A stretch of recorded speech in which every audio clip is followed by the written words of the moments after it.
महायुतीमध्ये भाजपचा मुख्यमंत्री सगळ्यांचा बाप आहे अशी टिप्पणी करून वादाला तोंड फोडणारे राज्याचे मंत्री नितेश राणे यांना आता त्यांचे पिताश्री आणि माजी केंद्रीय मंत्री नारायण राणे यांनी समज दिली आहे। मुख्यमंत्री कुणाचा बाप नसतो। मी नितेशला समज दिली आहे। मुख्यमंत्री हा जनतेचा सेवक असतो। मी मुख्यमंत्री असताना मी सांगायचो की मला साहेब म्हणू नका, सेवक म्हणा, अशा शब्दात नारायण राणे यांनी नितेश राणे यांचे कान टोचले।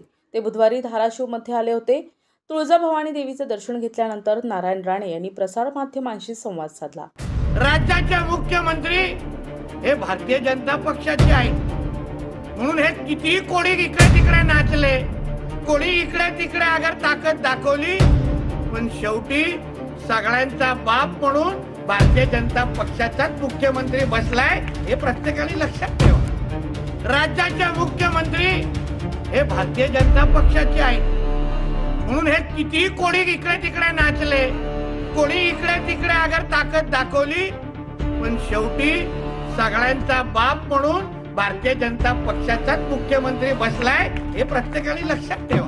2029 ला या धाराशिव जिल्ह्यामध्ये सगळेचे सगळे आमदार आणि खासदार हे भारतीय जनता पक्षाचेच असले पाहिजे, या दृष्टिकोनातून आपण वाटचाल सुरू करू की देशाचा पंतप्रधान हे भारतीय जनता पक्षाचे आहेत, राज्याचे मुख्यमंत्री हे भारतीय जनता पक्षाचे आहेत, म्हणून हे किती कोणी इकडे तिकडे नाचले, कोणी इकडे तिकडे अगर ताकद दाखवली, पण शेवटी सगळ्यांचा बाप म्हणून भारतीय जनता पक्षाचाच मुख्यमंत्री बसलाय, हे प्रत्येकाने लक्षात ठेवा। बाप म्हणणं चुकीचं आहे, मी त्याला याबद्दल बोललेलो आहे।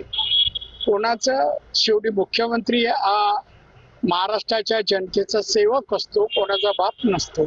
मी मुख्यमंत्री होतो तेव्हा लोकांना सांगायचं, मला साहेब बनवू नका, मी सेवक आहे महाराष्ट्र जनतेचा। ती समज मी नितेशला दिली, त्यामुळे वादाचा मुद्दा। प्रतिनिधी अयूब शेख, NTV न्यूज मराठी, तुळजापूर, धाराशिव।